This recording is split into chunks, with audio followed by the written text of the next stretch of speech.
humanities? The E3 adventure, no less. I say.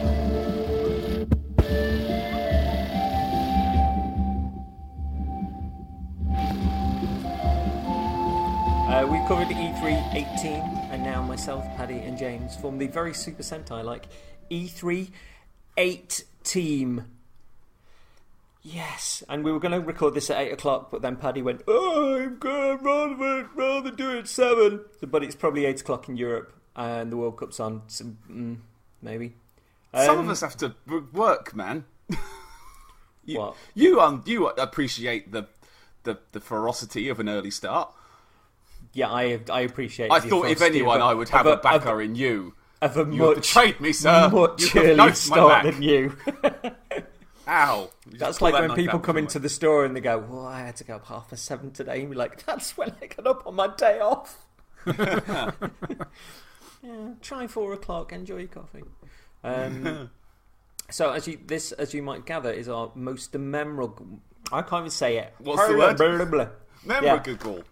I need a drink. I've got a new coffee, a single origin called Rwanda Umoshana, which is candied citrus notes with a milk chocolate sweetness. It's medium roast and now we're good. It does also make you forget the words, though. No, this has made my lips moist and beautiful. My heart beats like a ferocious lion. I have dragon energy. I had a massive dragonfly in the store last week. Really bizarre. I presume it was just celebrating my dragon energy. That's it. Yeah. It can only be it. So what kind of games are we talking about today? What kind of Our games most memorable games for Video this year's games. The video games. Shit, I need to write a new list. Yeah, I was going to say get Carcassonne off that. Actually, no, Carcassonne counts. That's coming to Switch. It's a double. I've done myself there. No, I completely done myself. James, you had a lot of games. Did you find it difficult to strip them down to the 8 for the E3 8 team? Yes, I am going to pretend I've got it down to 8 and not that I'm going to choose on the fly as we go through here. Ooh, from lighter. Some of these aren't even games that I've got on my list. I don't know what I'm doing. Patrick? Oh, no. What I did as somebody that does something on the fly and doesn't really know what they're doing, can you top this?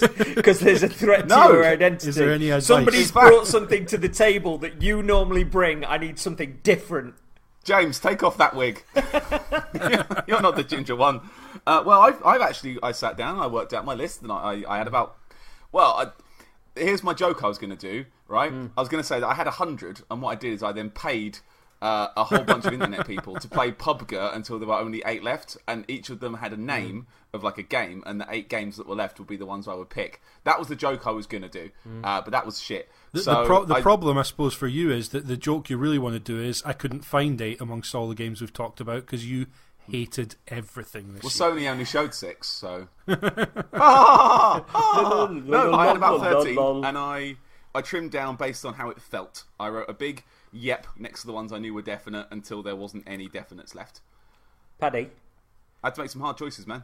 Paddy, what was the episode number of the last show that we put up? 66. No, it wasn't. It was. Think about it.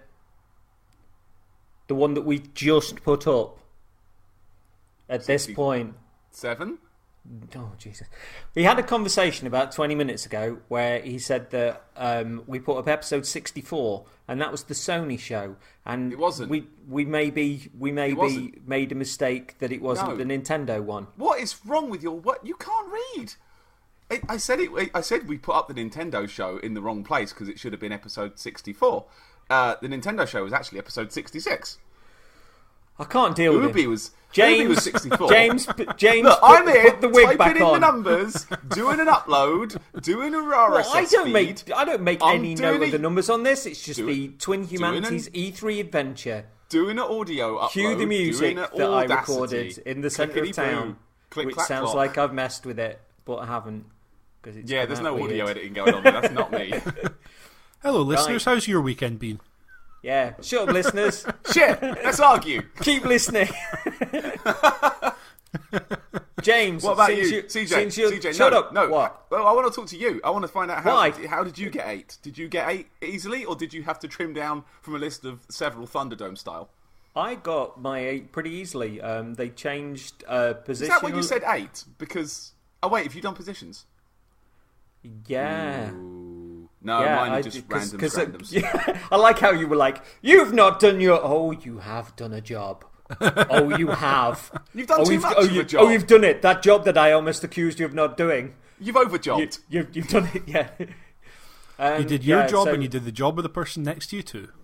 Oh, bollocks. All right, I'm going to have to put these in order. Right, to talk. Right. So yeah, I came up with the 8 fairly easily, but they, as I sort of jotted down a few notes, they changed position a little bit when I kind of explored where they kind of they fit in my mindset. I mean, for my part, it's not necessarily the titles that I'm most looking forward to in general, but those that turned my head at the show itself and where my head's been sort of since I saw them, and even looking into a few more details about them, I've kind of gone, oh right, so that'll go to there and that'll go to there, and it's if anything, doing a little bit of research on that front for the other one or two of them has sort of tickled that into gear a little bit more.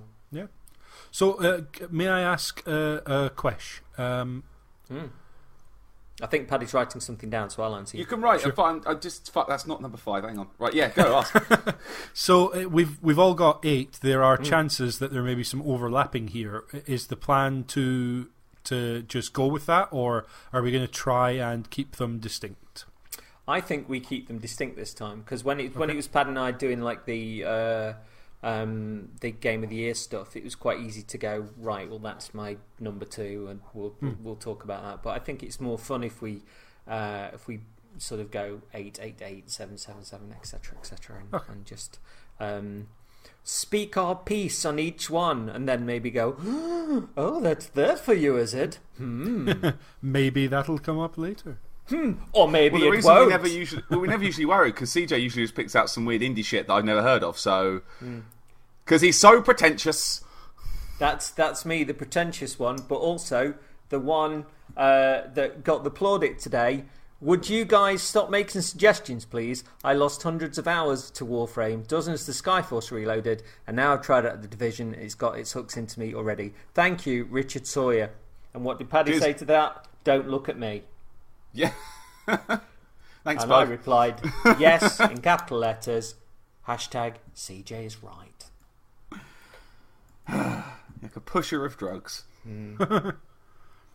I do like eliciting that "aye" response from you in the Game of the Year shows. If not with the games itself, by boxes. It's really difficult to react to things I don't know about. Boxes and robotic machines from Switzerland. Christ. Have you written them down? I've written down. I've put them in order. I've changed the order about 3 times. There's lots of scribble, but I think they're there. Right, number 8 then. You're starting. Shall I start? Okay. My number 8, in like a shot, number 8. It's Car. Oh, it's interesting. Car in at number 8. Forza Horizon 4. The only reason I've got this so low is because I probably won't end up actually buying it because I don't have an Xbox One and haven't really got any plans to buy one anytime soon. But it was quite impressive, and I thought it deserved a mention because it's the first time I think that game has made me sit up and go, oh, hello car game that I didn't think I would care about because it was just racing down beaches like always. Oh, that's a cobblestone fence. There's a tractor. That's a sheep. That's some highlands. Ooh, hello car game. Yeah, Forza Horizon 4 looks fucking brilliant. I'm well up for it. Did it bring a bit of Destruction Derby back to your mind when you saw that footage? Because when I just saw all the chaos of those cars turning around a corner, I did wonder at the time if you were looking and just going like, that looks mental. That reminds me of this bit kind of sparkly version of old PS1 mayhem. A little bit. It sounds like the standard go-to I go to whenever I like a car game. But it kind of reminded me a bit of like Burnout, in like good Burnout. Quick burnout, fast burnout, British Isles, Burnout Paradise. No, there's no joke there. We'll come back to that later if we think of one. Yeah, no, it seemed loud, it seemed colourful, it looked like it would be really good to jump on with your mates and dick about with. The fact that you start with a little house and build up to a palatial mansion is quite neat, and that's kind of fun. And crazy taxi mode sounds just fantastic to me. It does sound ace. And as someone who has yet to find his car game this generation, I still do not have car in my library. I've got Punch, I've got Runabout, I've got Shoot, I haven't got car. It makes me wonder, why, because this has been such a roaring success for Microsoft. Why Sony or even like Namco or something haven't just gone like, right, let's wheel out something that, no pun intended, that's kind of really big and bright and massive and exclusive and Ridge Racer. Yeah, why not? I think since the incident they're not allowed to talk about Ridge Racer anymore for fear of the ridicule. What was the incident? The famous Kaz Hirai Ridge Racer. It's Ridge Racer. Incident. You remember? I'm surprised. That conference. That's very cool. Yeah, no, it warranted a point on the list because I was wrapped throughout the whole showing. I thought it looked really fun, looked really cool, looked like a bit of a different racing game. It's not just sunny beaches and fucking America again, because I don't care about how well you've modelled America. Everyone's modelled America. Give me somewhere else. Give me somewhere home. Give me somewhere that's actually here. That's probably why I like the Italian Job game on PlayStation 1 so much, because you can drive around London for ages and break everything. Like, it's a good laugh. Yeah, Forza Horizon 4 coming in like a bullet at number 8. James. I was going to put the Microsoft acquisitions here, which was my not a game one that I was going to cheekily sneak in, and then I realised that just makes me sound like such a Microsoft apologist. Or Phil Spencer's t-shirt. There's one of those on this show already, and it's not a game. So I thought I would not put it on the list, but I would mention it here by not putting it on the list. You see what I did? Yeah, well played, sir. Well played. At number 8. So my number 8 is going to be The Amazing Adventures of Captain Spirit.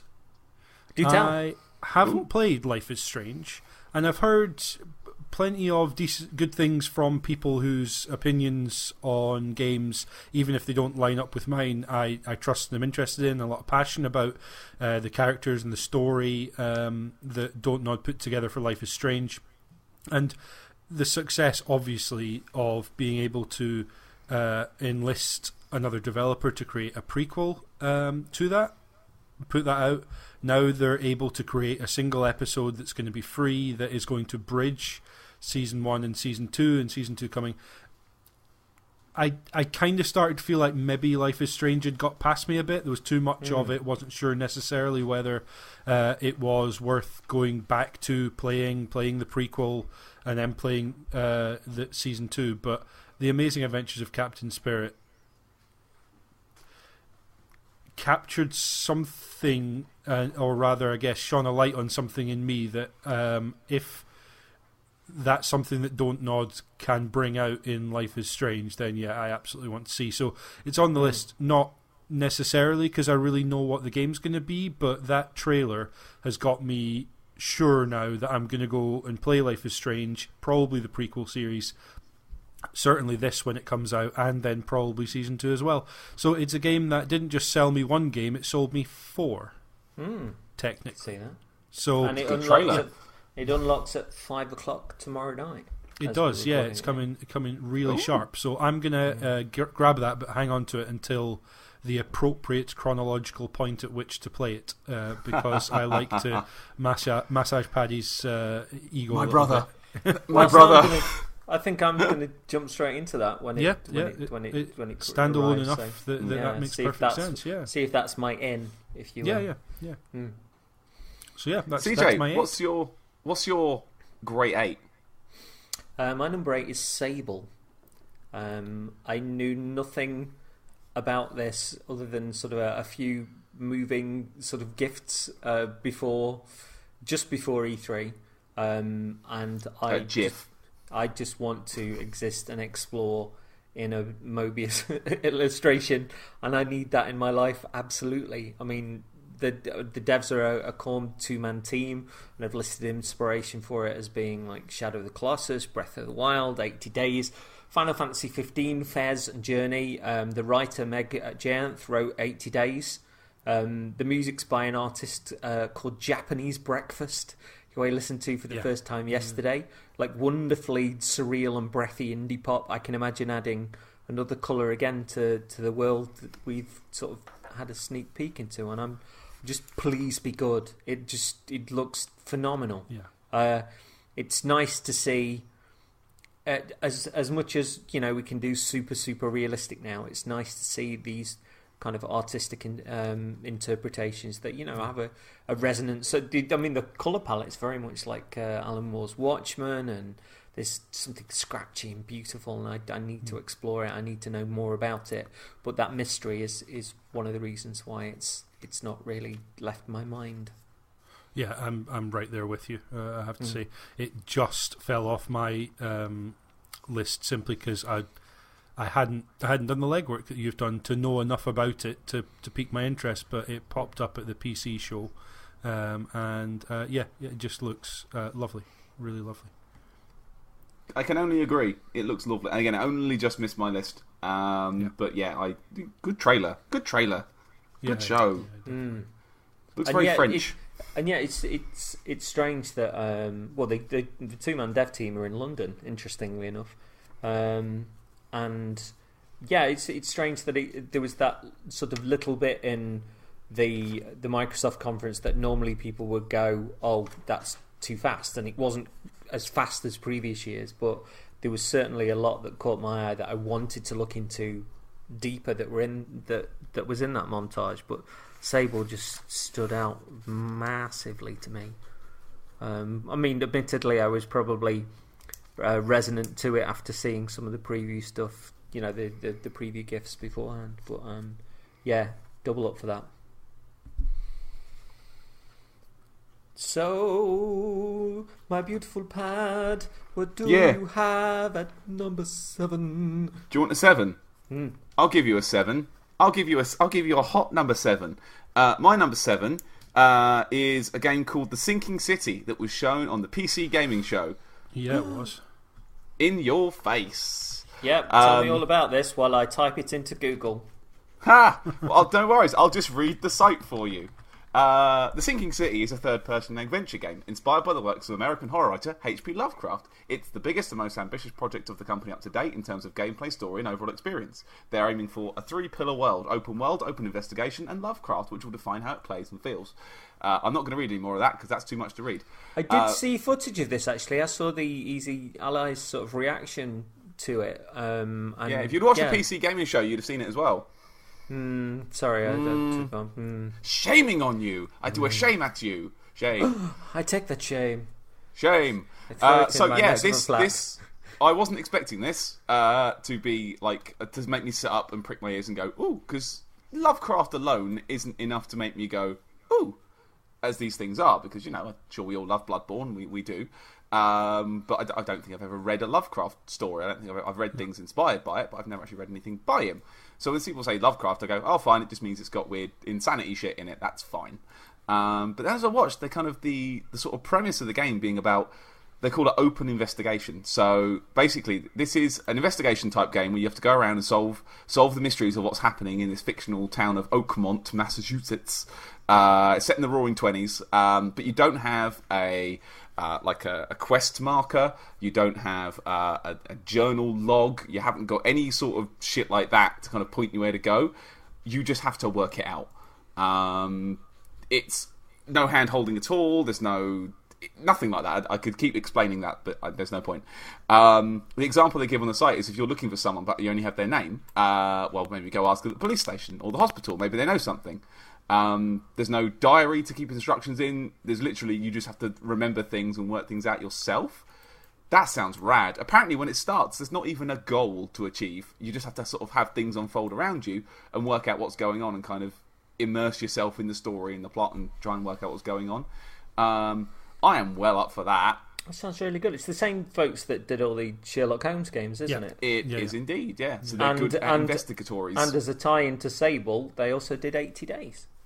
Well, there you go. Yeah. Did they? Yeah. Oh, nice. I like that game. That was fun.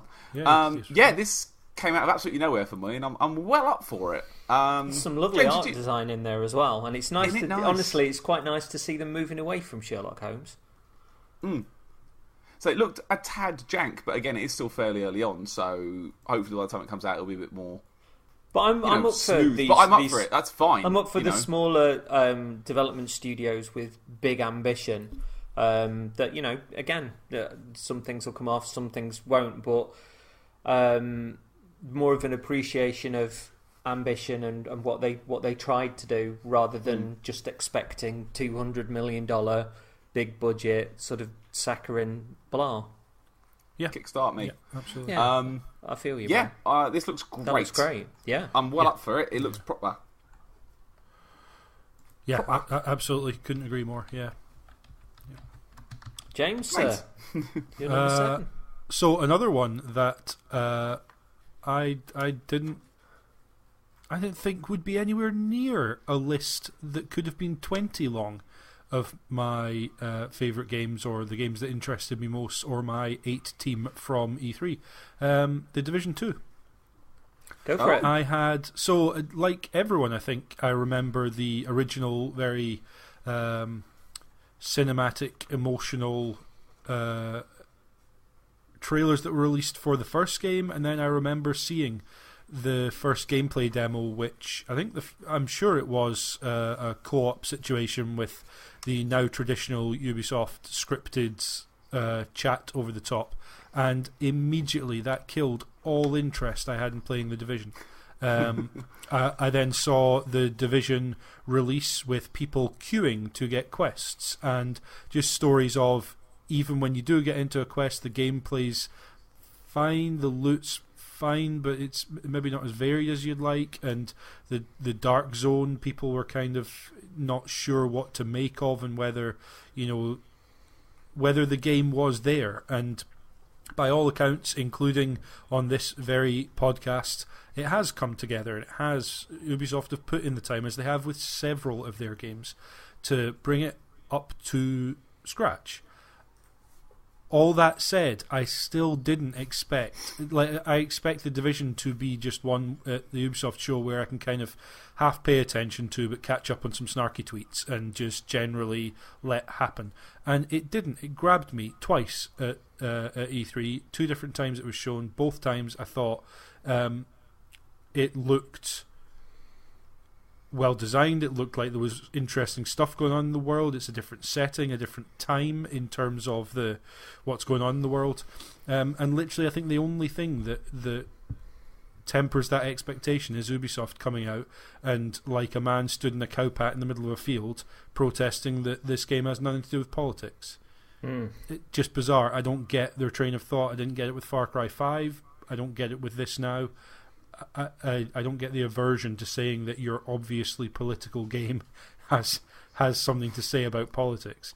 But nonetheless, it grabbed my attention. It's a game that I'm going to be watching closely, and The Division's now on Game Pass. There's no way I'm not going to give that a try. So please do. I'll play with you on The Division, 100%. Yeah. There's some new stuff I found out about this recently. I mean, there was a conversation with the developers, and they're saying sort of quite tight-lipped about raids, and that sounds like a cool little addition. But they said they were trying to involve the people of the city more than they did in the first one, and they said that you can turn up in a situation, and the people of the city could be fighting the bad guys on their own. And this is with guns. They can disarm them. They can pick up whatever weapons they are, and those fights will be emergent, and they will be fantastic. And they said that there's certain parts where you might be taking on the enemy, and a group of people will come in and suddenly start flanking them and start joining you as like your own little army of trying to take them down. So a moment which could feel like your back's right up against the wall, and there's maybe just you, or there's you and some friends. All of a sudden, the people of the city are rising up and trying to help out. That to me not only sounds exciting on the one hand, but like seeing them fall as well after that bravery will affect me like crazy deeply. Yeah, of course, yeah. And I think that's a really good idea. It's an issue that I had with Arkham Knight, where it's like, you're on this generation. Who are you fighting for as Batman? The whole point of Batman is to see or feel the city that he loves, as a living city. Absolutely. It's not just a battlefield. No, completely. So the first demo had the squad walk into a camp and then kind of walk through it and then hop a wall and go over to where Air Force One was downed. I hoped from that we'd start to see more of a... Well, I haven't played or seen enough of the first one to know whether they capture that in the first game, but I didn't get that sense. But the sense of walking through a living, breathing place, that can be dynamic and can help create the world around you just by being responsive. There's lots of... I like environmental storytelling very, very much. And, there can be a bit where, say there was a level where I started going further and further underground at one point, and then you just look, and it's just the place where they've just thrown all the bodies. And you just go like, holy shit. This is where they put them in the black bags, they zip them up, and they just fucking dumped them. Yeah. And I'm very susceptible to sort of romance in games like that, something that sort of stirs my heart and really bothers me, or that I didn't... that it's storytelling that isn't forced down my throat, but it's something that's there. And especially like that, where it suggests a pretty significant implication that you could imagine the designers and the writers just hadn't properly thought through or considered or decided to put in the game, and yet there it is, an implication of how people now are treating one another and treating their dead. That's just a getting massive, them off the streets and stuff. A massive thing shown passively almost that some people might not see or may never get to, but incredibly important. I dig that sort of stuff. So I get you. Your number 7. My number 7 is The Awesome Adventures of Captain Spirit. Cool. Caught me off guard. Speaks to me in the same way as Attack of the Friday Monsters did all those years ago on 3DS. It's only apparently 2 hours long, so I don't know quite what's here for me. And given that I didn't click with Life is Strange in the time I spent with it, might mean the same applies here.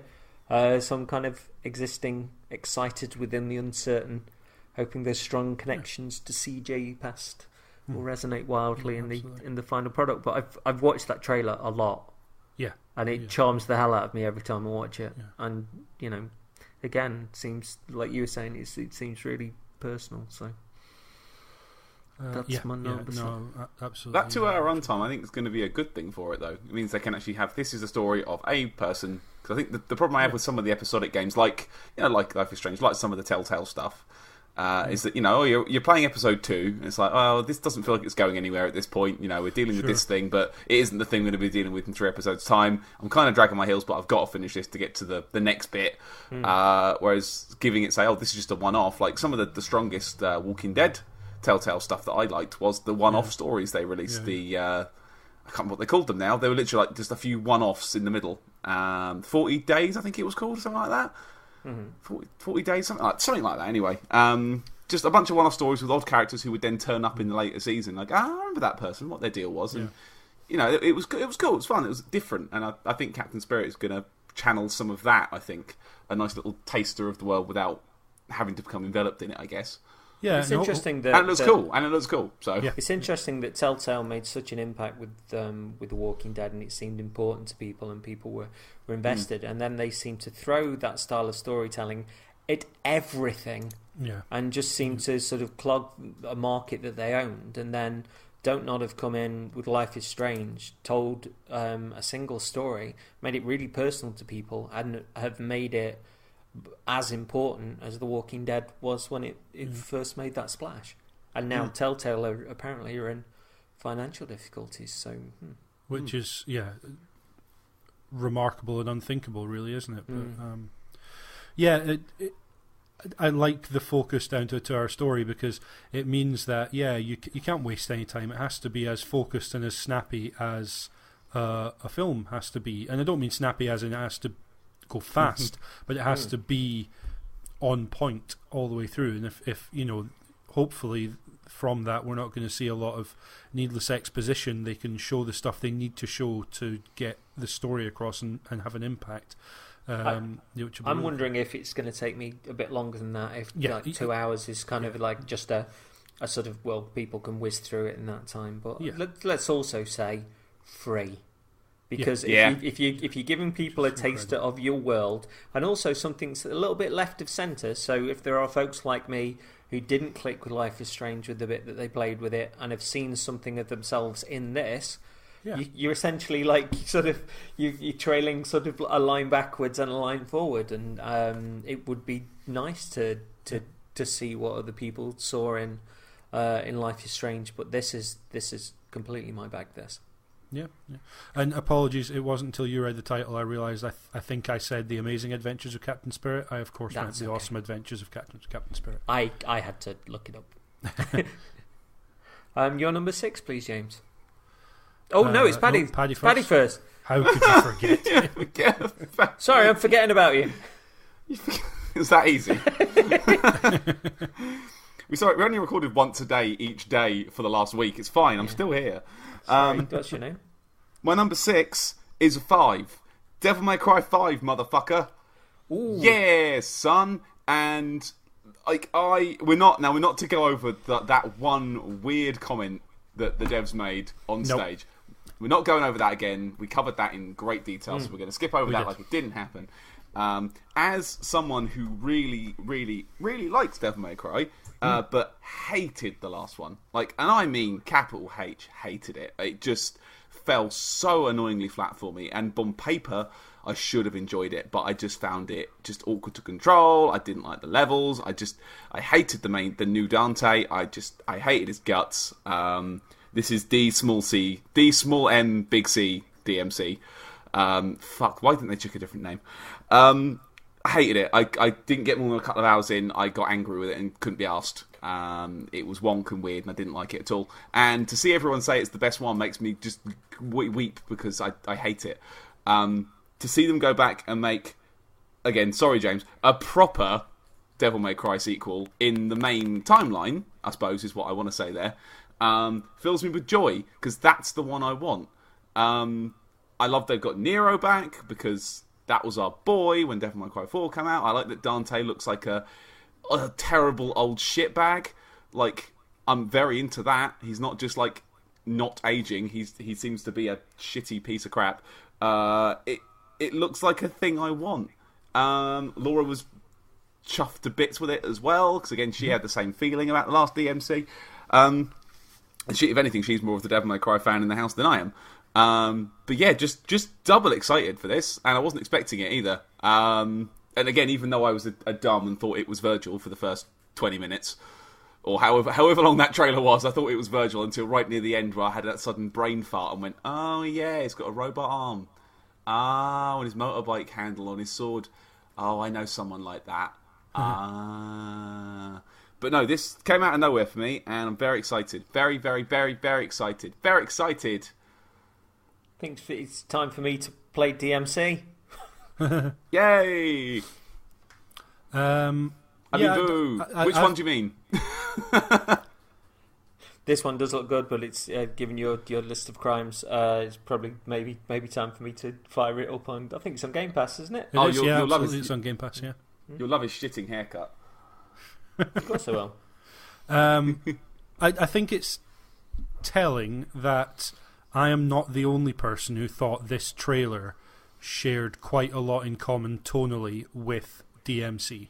Yeah, 100%. I thought I thought the it was. character designs looked loads like it. No, I agree. I thought it was the same. Like I thought it was DMC's Virgil at first. Like, that looks similar. Yeah. But or even DMC's Dante by the end. I mean, the way he looks doesn't remind me of Nero, who was innocent, pretty boy, like choir boy almost in 4, because it had all the notion that he was part of this church, and yes, there was more to him than that, but he was... Well, choir boy with a rad coat, though. Oh, sure, yeah, and a devil. Nice coat. You know, let's not. Be No, James. Let's talk about what's important here. His coat was really nice. His coat was really nice, yeah, absolutely. But yeah, this was much more, you know, wild child in a camper van tearing down a city street with a character in the woman next to him who could have come straight out of DMC. And yeah, it reminded me a lot of in tone of like not Devil May Cry, Dead Rising 3. It had got that kind of quirky, offbeat sort of aspect to the surrounding characters. Yeah. So I think Capcom might be pulling. I'm not willing to say a blinder here, obviously because of transgressions in the presentation, but if they can thread the needle on bringing the fan base back together that was so clearly split last time around, if they can do that, and I'm not sure they can by any stretch of the imagination, but if they can, that would be a heck of an achievement. It's weird that this didn't make my top 8 list, because I am considering going back and trying again the HD collection and see if I can actually stick with 1 or 3 past the first few bosses. But yeah, I almost put the PS2 one in again the other day. Yeah. I was very close. I was like, shall I? Nearer the time. I'll tell you what I'd love in this. I'd love it to get to a point where, especially if Paddy's playing this, you get your backs up against the wall, and you know you've got like a really sort of villainous boss, and all of a sudden a portal opens, and it's the lad from DMC walks through, and he starts helping you out, Pad. That lad you really hate starts. And that's when Pad turns off the game and goes outside into the sun and catches fire and ascends to heaven. Down the pad. Yeah, or at least it'd be fun if they at least had the option as like DMC DLC. Ow. Devil May Cry. Yeah. It does look good though. It looks really good, and I was super surprised at the show how much I liked it. Particularly the lass. I thought she was superb. And that bit where she's trying to grab onto a cigarette when it's in slow mo. That still keeps making me giggle. So, Jim Bob, what's your Sweet Six? I'm sorry, Mr. Carter. Please go on. Stop me if you've heard this one before. Forza Horizon, Forza Horizon 4. So I played Car 4. So I played. I didn't play Forza Horizon until I got it on Games with Gold, and I tried it a little bit. I did play 2. That was the game that got me an Xbox One. It was released in 2014. 14, yeah, it must have been 14. And I got an Xbox One for that and played through it, but I just played through like the campaign and then stopped. Forza Horizon 3, I blew the bloody doors off. I went to town on that game. I thought it was ace. I thought Australia that they captured in that game was fantastic, but I also thought unless they really change up the formula, it's not all the way Burnout. It does capture some of what I liked about Burnout Paradise, but more the open world than the style of racing and the style of driving, which it doesn't particularly. It's arcadey, but it's not, about takedowns and combat and kind of being on this, clinging to the edge of your seat kind of style racing necessarily, at least for me. And then this presentation came on, the trailer came on, and we got to see it, and I thought, Seasons seems like something cool. The fact they've opened it up from, you can still do drive avatars, but they give you the option to open it up so that there are others in your game, and that's going to be kind of a core around it. Seems interesting. it just seems like they're making a lot of interesting tweaks, and the setting does grab me. I think it probably would have. The rumor was obviously it was going to be Japan. We talked about that in the previous show. I think that might have got me as well, because that's not somewhere I've raced around in a game before. But the fact that it's Britain, and therefore there's going to be the prospect of driving down streets that seem familiar, even if I've not been to the place it's based on, just because it's going to feel like Britain, hopefully. That's really cool to me, and I know that won't speak to everyone, but it does to me. So there was a great interview I heard quoted the other day where the journalist sort of was speaking to somebody at Playground Games, just going like, how do you keep topping yourself year on year on this? And they were like, we don't know, we're terrified. And that to me speaks volumes with exactly what we saw, because it's people that are just trying their best and kind of scared of failure, but they're really ambitious, and they're really sort of alive to creating something that's cool, and nothing but admiration for that. Yeah, looking forward to it. It's me. 6J? No, it didn't work. Let's move on. No. Tunic. Oh, interesting. Ooh, Yeah, that was very close. That was a 8.5 on my list. That's very, very close. It just seems like an incredible adventure. It speaks to me visually on a massive scale.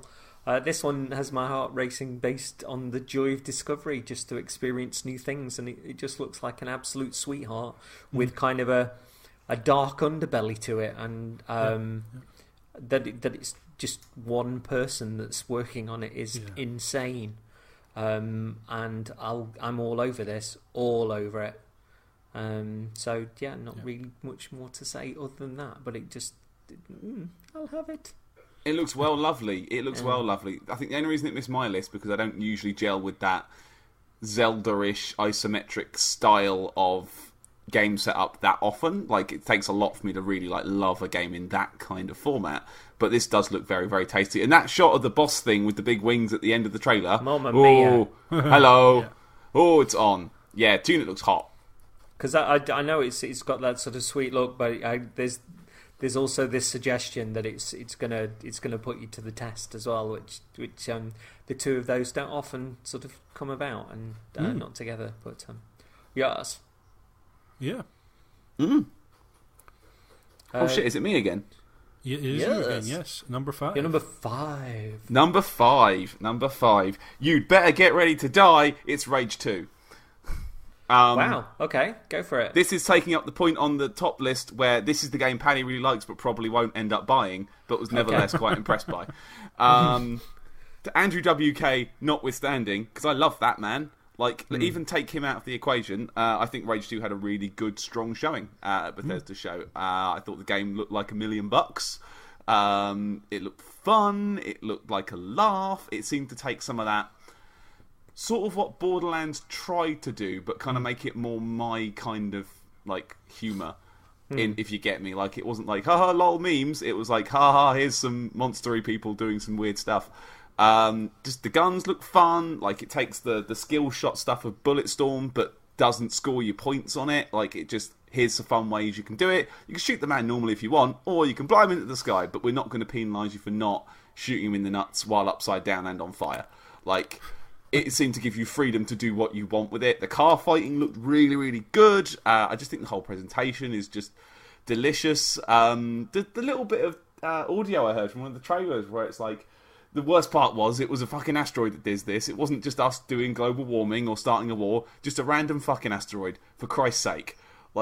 That sort of frustration at the state of the world that it wasn't even, you couldn't even blame it on the government did it. It was just bullshit luck chance. I really dig that. I thought that was quite fun and a different take on it than usually the government has ruined everything. Oh no, because that's reality now. I just genuinely, I wasn't that fussed when that first trailer got leaked. I didn't really watch it straight away, but from the conference, it's actually does look like it might be a bit of a laugh. They seem to have held quite a lot back as well, the open world and the car combat's bound to be an absolute belter as well. So I think there's much more to come on that. And if they can license just everything Andrew WK's ever done for the soundtrack, even the Gundam album he did, that'd be fine. Did he do a Gundam album? He did a Gundam album. I'm not kidding. Where he sings in a normal voice. I am not joking. Andrew WK has done an official Gundam album. I've got a Richie Kotzen Gundam album, and that's really good. Although I believe it divided the fan base quite heavily. Well, but, yeah. Rage 2. I'm up for this. I didn't expect it to be on the list at all when I was writing the list out, and it just sat there and it looked at me, and I couldn't bear to get rid of it. Will you actually get it? Probably not, but do it. You've got to. Well, probably not when it comes out. Maybe in a bit when it's like 20 quid. Number 5. Yeah, it's number 5. There's other stuff. It's not as if you watch films anymore. It's true. I don't watch films anymore. You build a shed. I do. I just watched this Andrew WK Gundam album. I've just googled it again and brought up the album cover, and it's fucking really, really bad, and it's really funny. Gun damn it, Rage 2. Gun damn it. And yeah, if they can put every Andrew WK song ever into it, I'll buy it. How about that? There's your deal. What? Even the Skyrim song that from the end of our Bethesda. Yeah, all conference. of it. Yep. Yeah, good. Well, that was Andrew. Don't do it. Don't do it. Don't break the fourth wall. That was worse than James's one. That was the stuff that the general public didn't see, but Bethesda sent to me via email. Okay, showing them he came back out WMV for an encore. file. Yeah, I have to say, I Rage 2 only narrowly missed my list, and actually, it's probably unfair on the game. It possibly missed my list because I watched some of that there Eurogamer doing a Let's Play of the original Rage today, as it happens, and that game looked boring as hell. Which isn't fair. John Goodman, though. Because, yeah, Sins absolutely. of the Father. Sure. Sins of the Father. Come on. Yes, sure. But, yeah, the asteroid part of it is in there at the beginning of the game. But yeah, the sequel, if it can thread the needle on Borderlands with Bulletstorm, but what they showed, absolutely, I'd be all kinds of into that. I'm just a little too apprehensive about it for, as I say, reasons that should not be. The Avalanche and well, it absolutely should be held accountable for. Avalanche shouldn't be held accountable for. But yeah, we'll see. I'm absolutely interested in seeing how that turns out early next year. But yeah, it just didn't quite make the list. Shall I tell you about a game that did make my list? Tell me about your number 5. 5. 6J style. I picked Tunic. Tunic absolutely made my list. This is a game that I had seen before and thought looked really cool in terms of what little kind of clips and art I'd seen. And it made the list for 2 reasons. One of which we've already talked about was it feels like, in a kind of Link wearing a fez style way, I knew some of what this game was until that closing moment of that trailer where this statuesque Anubis figure turns round and sprouts digital demon wings, and that was just like, okay, I don't know what this game is anymore, potentially. And that really excited me. The notion that this wasn't necessarily just cutesy Zelda isometric fezzy, languages written everywhere, maybe some decoding stuff, which sounds cool, but the fact that there's stuff in here that, like Fez, you thought it was one thing and then it gradually turned into something else, and the fact that this might do the same is really cool. And the second thing, just doubling down on that really cute art style, the animation in this I thought looked just superb. It got across something about the character that you're playing and the character of the enemies you're fighting, and just made that art style come to life in a way that it may not have. It could have looked really pretty, but not looked really pretty, if you know what I mean. Not kind of worked, but the animation looked excellent. That kind of dodge roll and then attack, and managing your enemies by kind of circling around them with your dodges and blocking and attacking. Really simple stuff, but had a lot of character to it, and I really liked the way that moved. So yeah, Tunic 5, absolutely. Nice. Most lovely. Mm. My number 5 is Demon X Machina. Sort of straight out the blue, no previous hype, sort of titans of gaming working on it. Looks stylish as heck, and hopefully it is as much fun as it looks. I'm excited to see more of this, and it's been a while since we've had swooping robot action on a console, particularly like this. Just taken by everything that I saw on the Nintendo Treehouse stuff. The colour scheme is super gorgeous, and yeah, it's just nice for something to sort of sweep in out of nowhere and go like, all right, mate. I'm a big robot, play me. Yeah, absolutely. I've since gone back, since we talked about it, I have since gone back and watched that trailer again, and actually, yeah, it does look pretty fucking cool, doesn't it? Yeah, it does. I think at the time, I just remembered red, white, and robots. I didn't remember them for that much, but I've watched it again, and to be fair, go on, this does look like a bit of a laugh. Yeah. And I can definitely see the Revengeance sort of connection that people were making as well, because those robots are swishy, and because you can disarm an enemy robot and take what they've got, which sounds pretty cool, but also, you know, if you want to go into a level as some sort of flying vehicle, or if you want to like go in with tank tracks and like different stuff like that, you can build your ideal vehicle, and you can build different ones for different terrains. And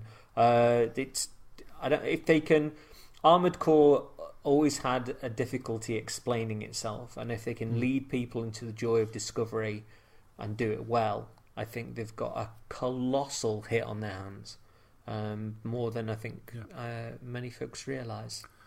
Another one that narrowly missed out on my 8, only because I originally put it down as a kind of mech games cheat catch-all.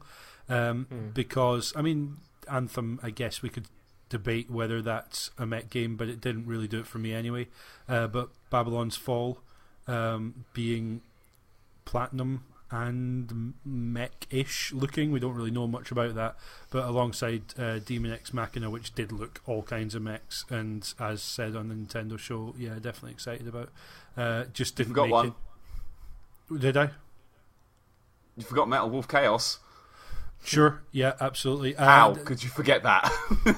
In all honesty, because I've never played it, and a remake of an older mech game doesn't necessarily excite me as much as a new one. I think there's something in the look of this which really excites me, and it almost ties into the same sort of feeling that I get from Sable as well. There's something very drawn and illustrative and sort of comic book sort of tipped in computer colours. It looks like a sketch on the back of someone's school book that's just kind of come to life. Yeah, absolutely. And I react more to sort of to strong colours anyway, and strong design, but there's something in the way that I was saying about ambition versus finance, and you multi-millions of dollars and stuff. There's more character in this for me, and there's more desire to kind of get my hands on it and see what it can do than there is seeing the sort of super gloss and swish of Anthem,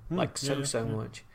There was even a bit in the Treehouse stuff where they were trying to create one of the developers and the character creator, and the dev was just going like, "Oh, the game's really early on now, but we're going to have lots of hairstyles and lots of different ways for you to create your man or woman." And it was just like, it's just really, he looked like he was really proud to show his game there anyway. But it was almost like this, not even an apology. He was just like, "Oh, we're going to be doing that in a bit. We're still quite early in development, and we are going to do some stuff."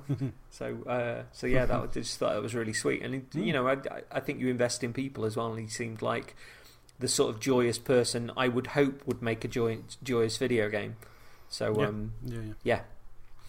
excited for this. It looks really cool. Yes, I like the idea of a Gundam game that isn't stuck in the 400 years of Gundam history, because in a similar way to the playing games in order thing, I'd kind of want to know about the story all the way through with a Gundam game. This is like, nah, let's do something on our own. Let's just start fresh. Nice. And I'm already looking at those kind of mechs and just going, there's going to be those, was it Kota Kabaya like models of them, isn't there, that you can buy? Looking at your wallet and weeping because, because Give Give me the Revoltech. Give me the hyper adjustable every pose one. We've got the Revoltech. Jehuti from Zone of the Enders. Okay. My friend, good friend of the show, Sean, found that in a charity shop. I got it for Laura for Christmas. That thing can do many poses. It's beautiful. Give me one of those like that. Yes, please. Oh, yes, please. Oh. What's your number 4, my boy? 4 is a game. All right. It's got a man in it. All right. It's got a samurai sword in it. Ooh, what could it be? What could this be? What could it be? Ooh, could be one of 3 games. Oh, which game is it? I think how can I I know be what coy? it is. I can't work out how to be coy. It's Ghost Pony of boy. Tsushima. I'm coy boy. Yeah, I was trying to be more coy and whittle it down, but I can't. So it's Ghost of Tsushima. It was always going to be the Sony one, wasn't it? Not always. No, I don't think it was. But I cheeky. thought about this, and I had 2 games written down in this spot, and I chose the one that I think I'm most interested in, and it's this one. See if you can work out what I'm not talking about. Don't worry, we'll be talking about it later. I don't know how to say it though.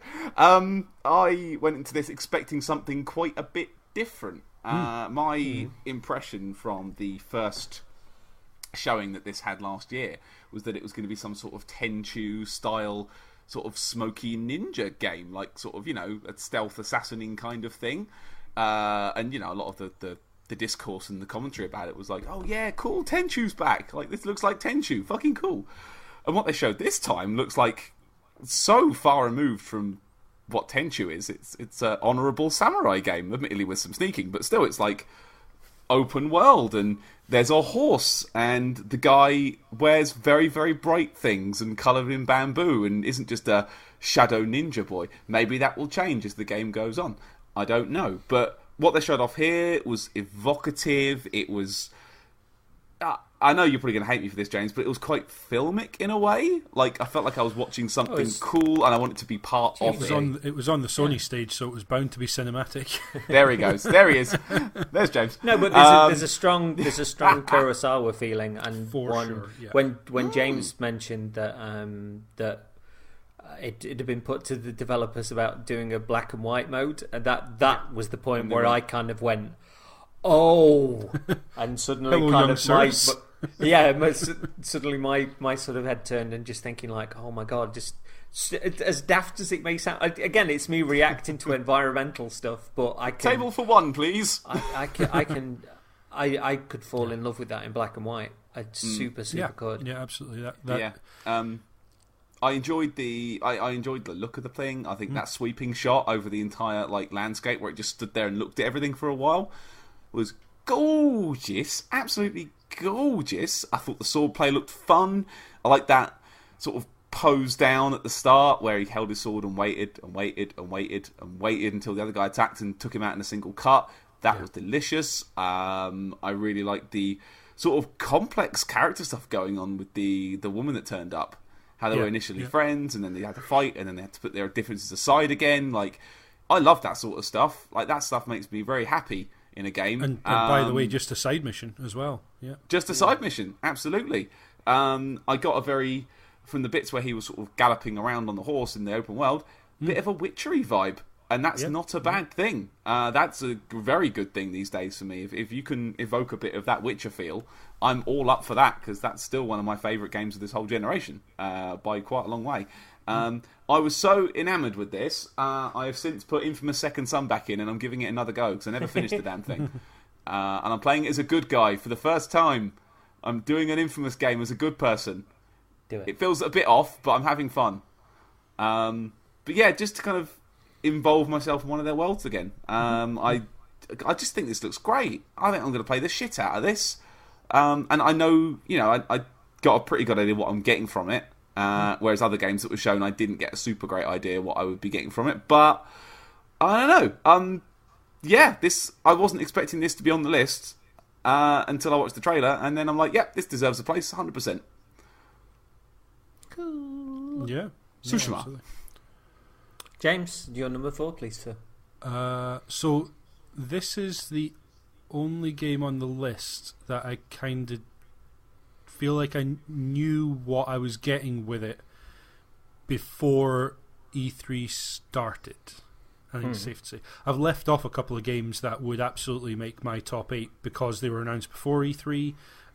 Obviously, some of the games I've mentioned, Division 2 we knew was coming, but managed to kind of turn me round on the Division. And so, whereas in this case, I think it's very much all about the moment, and there's stuff impact, that's not made my list because it's like it hasn't changed the way that I feel about it, or I kind of knew what I was getting, even though it's a fresh look. So I don't know, that ignition just wasn't there. So like Metro Exodus would be a good example for me. I was bowled over by what I saw of that last year, and what I saw this year excited me, but not in any different way than it had previously.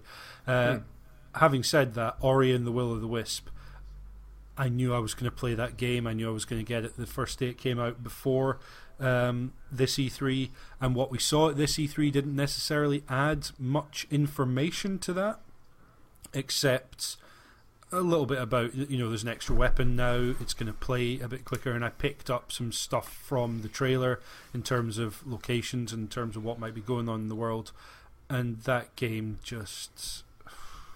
I cannot wait for that game, so I couldn't it's not have it romanced on my you. list.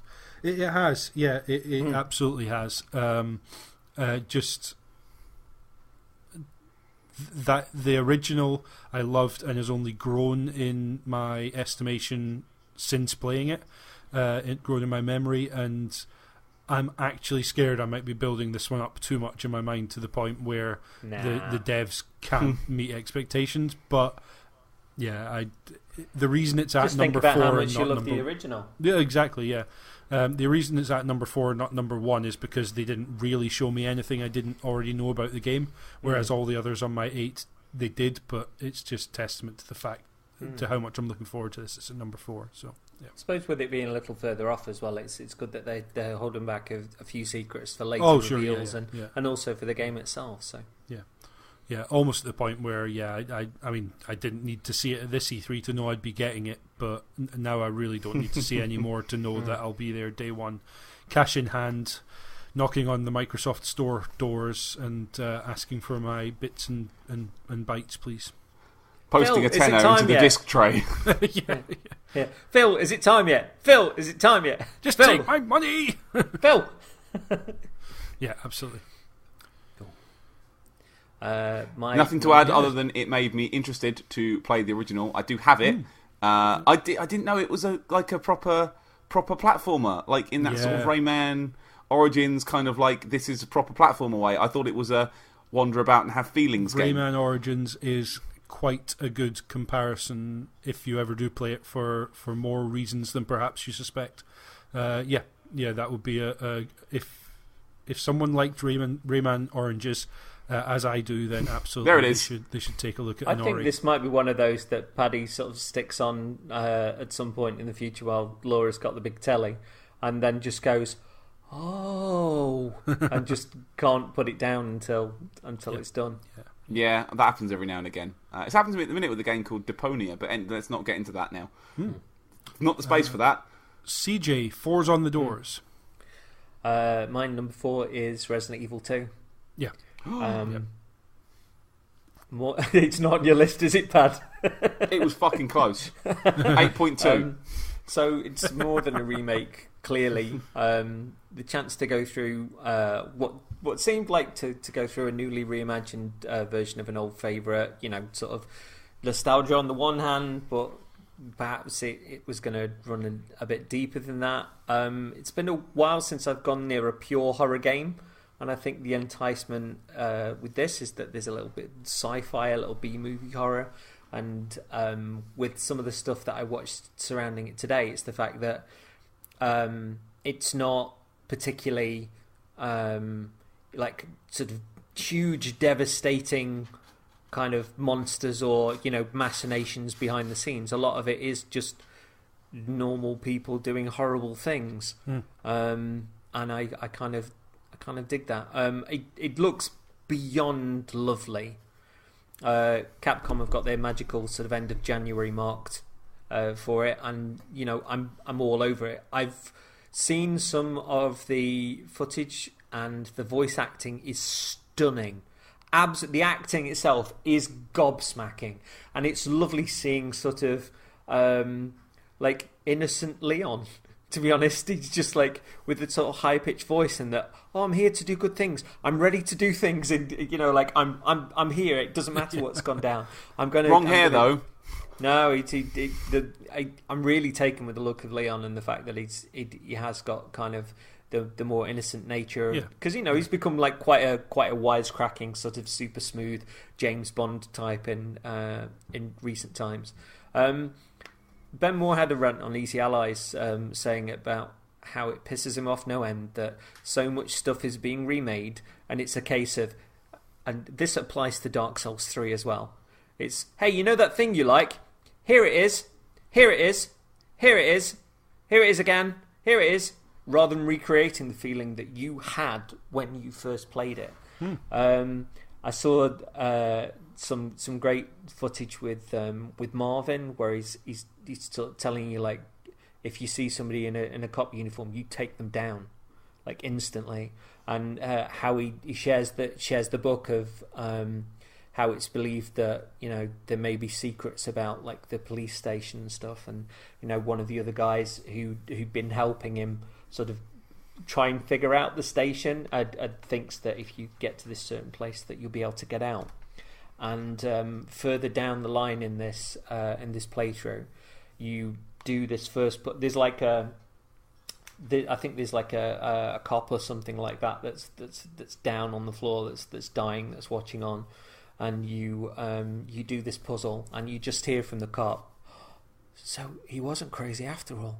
And that to me just made me go, oh my god, that's so good. It's almost like it's gone round the department that this old quirky building that there's things that people didn't quite understand, but they just put it down to architecture, and then people started trying to figure it out, and this was almost like some sort of conspiracy theory around the entire station, and all of a sudden, like, they're not crazy after all amidst all of this chaos. You would have thought that in a building full of detectives, it wouldn't take the rookie on his first day to work it all out, would you? But that to me, I just thought was just it kind of made me bounce out my seat when I heard about it, and the t-shirts they gave away to the journos are just stunning. It just says, it's just got like the RIPD badge without the RIPD stuff, with like a star in it on a black t-shirt with blood across it and then 2 underneath. It's like, it's proper saucy. But I genuinely can't wait for this to come out. It's romanced me. I keep going back to this, but there's something about this which is more than, oh, it's just a journey through a game that I really enjoyed in the past. The sort of the taste of the new, and even somebody else on there was saying that they went in a room where they remember there was like a room full of zombies, and they walked into the room and there was nothing there. So they've clearly like rethought everything, and just I'm excited about it. It's not a case of a sparklier version of a great game. It's something else. And you have to see the conversation that like rookie Leon has with Marvin. It is astonishing. The actor for Marvin is incredible. I always like when something wildly unbelievable like grounds itself with something that feels tangible, and that's what I liked about it. It was a very human conversation amidst the world going crazy and a town falling apart. So up for this. 100% on your side. Absolutely agree. This went down very well in the house as well. Laura is all over this like a bad smell. Christ, I think the only thing for me that sticks out about it, and the reason it probably didn't on my list, I don't know if Claire and Leon look quite right. Oh, I love Leon. No, but I like that he looks a bit younger, but his face doesn't quite look like Leon to me. Maybe that's because we're used to him being old, cool Leon. I'll send Resi you 4 and onwards, but not to say I'll send that you that's the little a problem. cutscene that I've got, like the little conversation that he has with Marvin, and I really liked it. So we'll see what you both think. Does he look a little bit too much like new Leon from DMC? Is that the problem? Oh, Capcom, you've done me again. I see what you did there. High five to James. Bluetooth You've done me. five. Bluetooth of the But I am proper chuffed they've done this in like a proper like new Resi style with the over shoulder camera. I still stand by Resident Evil 4 divided by 2 being very clever.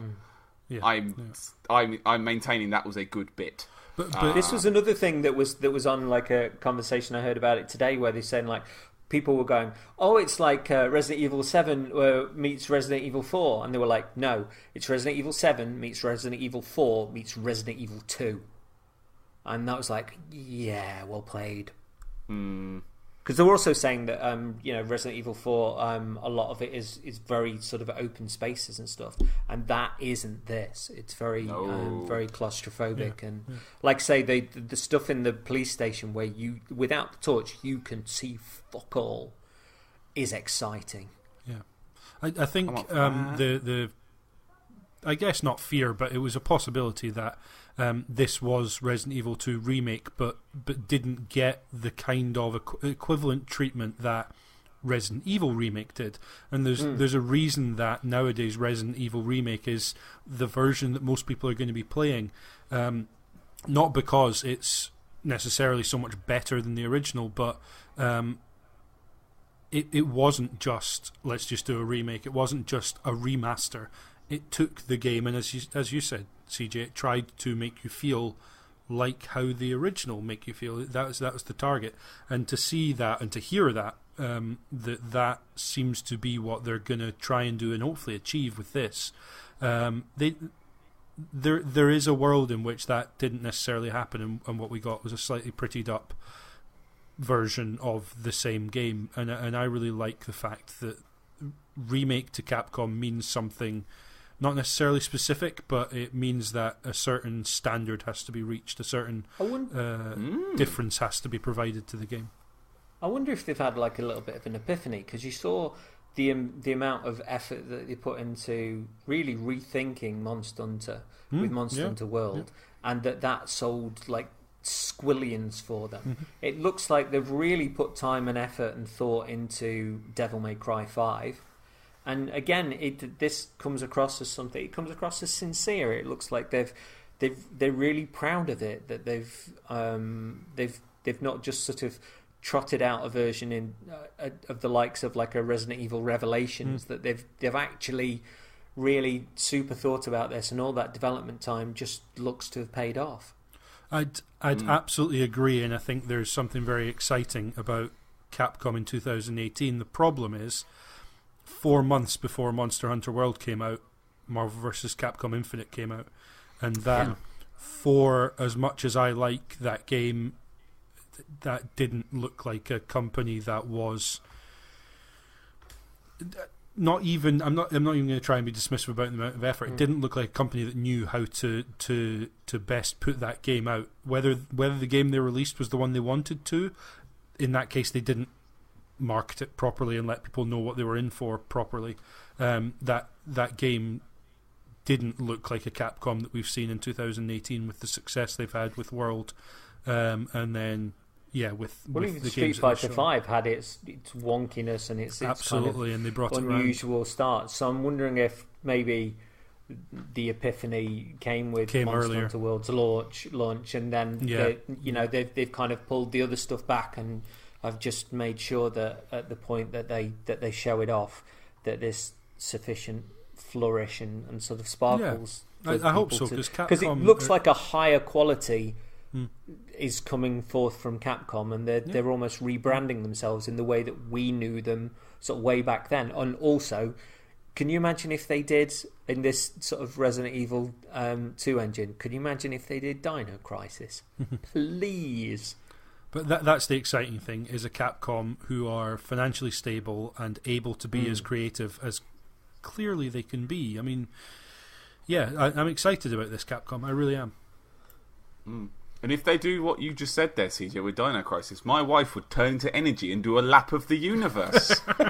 I hope they announce it in the same Sony conference as Demon Souls, and your wife and I would essentially just be high-fiving at every poll. You've left me alone on Earth. And everyone go! Hashtag CJ was right, and that's the point where even though she is energy, Laura joins Twitter, and her only tweet is CJ was right. Number 3 then, Shit. Mr. Patrick. We're already here. Number 3. Number 3. A mysterious game we're learning more about every year. It's Death Stranding. Go for it. Had some questions answered, and oh my god, how many more questions are now in my head about the game? It's one of those where I've learned some things, but I've unlearned other things, and other things have come up. Like, I still don't know exactly what the game is, and for it to be this high on the list, it felt right. Like, I was looking at it and thinking, do I know what it is? Does it deserve to be a bit lower? Well, it's like, no, because I'm still just white hot excited for whatever this is. Like, I don't know much. Like, a lot of words were said in the trailer that mean nothing out of context, which is fine. I expect to learn the context as we go. But just so many little touches in that trailer just stood out. Like the prickling of the skin or the flushing of the skin on Norman Reedus' mighty man arm. The pulling of the toenail. The eating of the tiny bug. The umbrella made of triangles and shimmer. The boxes. There's several boxes carrying across a ladder over a big thing. The Outer Hebrides. The way the grass glows when the invisible things stand near it. So many weird little touches. This is a game by Kojima. He's the only person I know that puts that much weird thought into this sort of stuff. And there's always reasons. There's always something to it. You may not like the reasons, but there are always reasons. There's stuff going on. And given this is his first chance to do something outside of Metal Gear, so he's not shackled to, the existing lore, he's kind of free to do whatever the fuck he wants with this, has me very, very excited. Very, very, very excited. And I still don't know what the game even fucking is. Christ. Yeah, absolutely. It didn't make my list simply because I knew I was interested in the first reveal. I knew I was interested in the second trailer. And yeah, I mean, to be honest, it probably should have made my list because I am still all kinds of interested in what's going on. I mean, like codes hidden in necklaces and... there was a bit of I heard a couple of people rankle at the idea that you cast an older actress and then de-age her to be in the game. And yeah, I get that, because obviously the idea is for older actors, particularly women, there should be roles for them to fulfill, and that doesn't mean de-aging them, but the fact that fits in with, there is this notion of some of the creatures we've seen might be able to age things that they touch, and therefore people can change age throughout the game, and the tech is there to allow that to happen in this game in a way that could be convincing and could be interesting, and just so many questions. Still really intrigued as to what this is. Peter Molyneux's Baby Radar. That's a good name for an episode title if we were doing that with this. Peter Molyneux's Baby Radar. Write that down for future use. Yeah, that when we eventually cover that will be the episode title, and come back and kill us if we don't do that. Christ, I'm really excited to see what Kojima can do without Konami on him, because Konami in their sort of last few years have been not the best for anything, cancelling things left, right and centre, just trashing off just vast swathes of a very good portfolio for Pinball and Pez, and even that's not great. And passing off the Metal Gear franchise into a zombie shooter, which some people really like, but sorry, not for me. Thank you very much. That's not what Metal Gear is. This is Kojima taking everything he's learned, I think, in the last 15, 20 years of making Metal Gear, and really throwing ideas out there and trying something new and bonkers, and I'm so up for it. And he runs his studio now, so he can do whatever the fuck he feels like. Go on, son. Yeah. And, Chase that paper. And just to put it in perspective, 30 years of making Metal Gear. That's true. 87. Yeah. So to get something fresh, and not that he hasn't done other stuff in between, but to get something fresh now is it's just an opportunity. Yeah. This is one that I'm becoming sort of more and more curious about year on year, and I'm enjoying sort of, like say, my friend that comes over to watch Japanese superhero stuff with me is a big old school sci-fi nerd. So when there's video game stuff with like strong design or something that harkens back to the books we read and the art books we pored over as kids, it's he always takes a keen interest in that, and I've shown him these trailers sort of year on year, and also he was a big Bionic Woman fan as well, so he was like, "What, Lindsay Wagner? This is really cool." And he sought out the Kojima sort of Lindsay Wagner interview with Jeff Keighley afterwards, directly before I could even link him, and that was just so wonderful. It was glorious. Yeah. Cool. Death Stranding. James, give me a tasty 3. Give me a hot 3. I'll give you a 3 of Solitude. How's that? Ooh. Yeah, that's good. A slightly nervous but very passionate developer walks out on stage wearing a Kraftwerk t-shirt and says, "Loneliness makes us monsters," and I'm just like, yeah, we can just stop there. I'm in. Yeah, don't need to see it. And then I did see it and thought, yeah, here's this young woman who has turned into some kind of monster, exploring a world where there are other monsters like her, trying to find humanity and what humanity is again.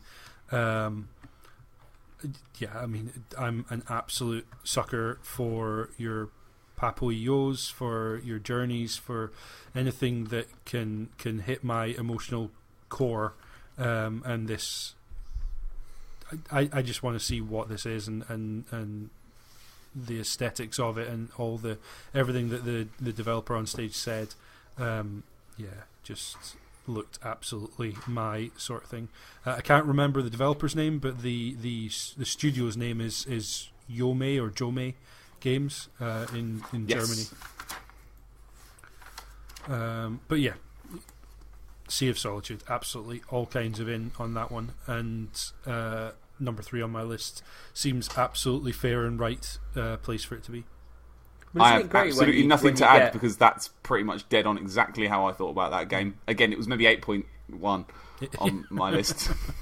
But isn't it wonderful when you get these people that come out on stage who aren't sort of professional PR folks who will come out and basically they take a deep breath, they swallow, and then you can see that it's hard for them, but also a degree of pride in that they're telling you their story, and there's so many nuances and so many complexities and so many ways that it pulls at their heartstrings, that you can see exactly the personal things that they drew from to turn it into art. And I think she was just crazy engaging when she came on that stage, and just single-handedly showed up everything else and everyone else at EA.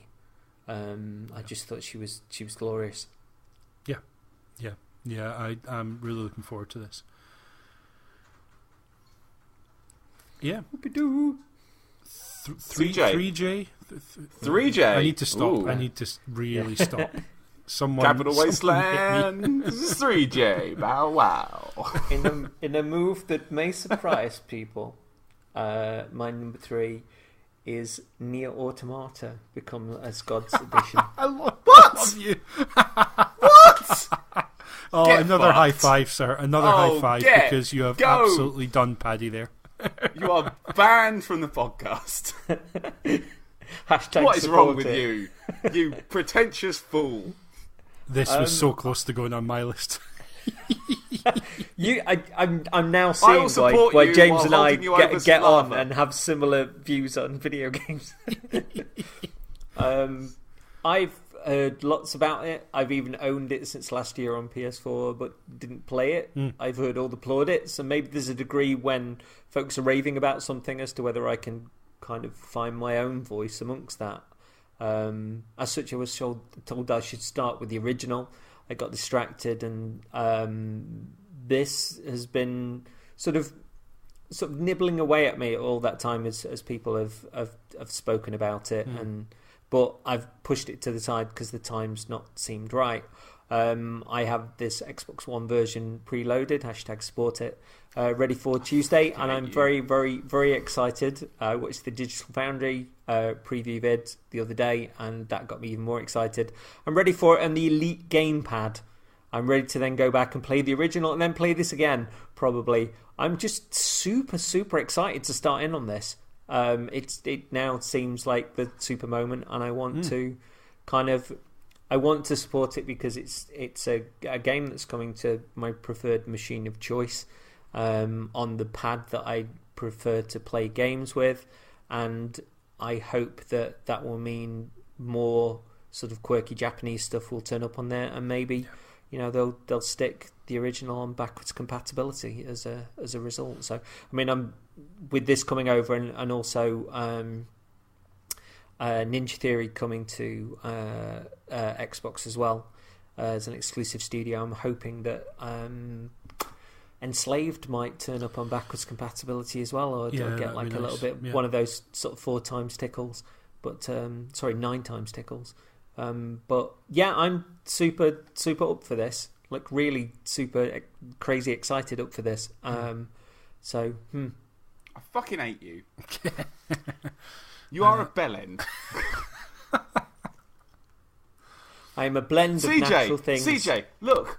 I bought this sandwich toaster. It's really, really good, right? You can put anything in it, right? You can do it. You put your sandwich toaster, put your cheese, put some beans. Smells like Jim Ryan. You put it in there, you make a sandwich. It's really good, comes out tasty. Oh, everyone likes it. Yum, yum, yum. 26 different kinds of sandwich. Tasty, yes? Oh, yum. I'll buy that, CJ says. CJ goes and buys a sandwich toaster. No. Doesn't touch it. The next year, we've released one in green. Sign me up!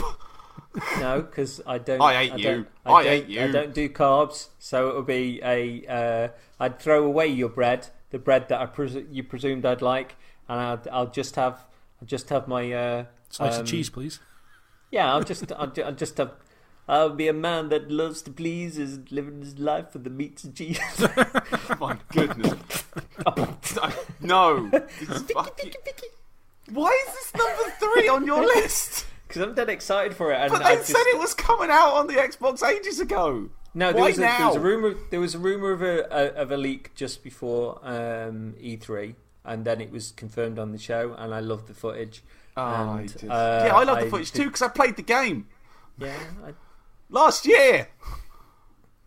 Oh, it's my machine of choice. It's my pad of choice, and it seems like the right time.